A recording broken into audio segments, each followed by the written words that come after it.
Welcome back to another technical deep dive here in the debug zone. Today we're tackling a big question and breaking it down with insights from other users. Hopefully this clears up some misconceptions and helps you get the answer you need.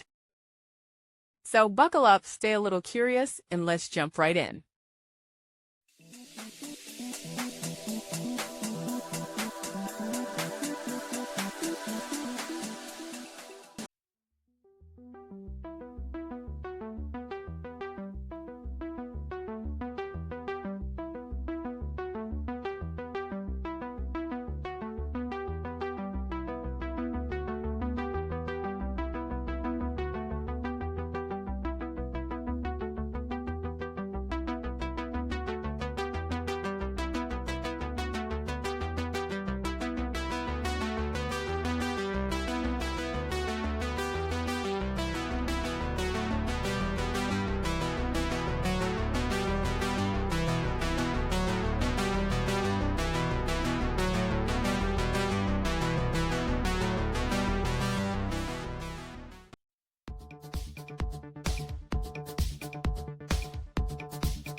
And that's a wrap.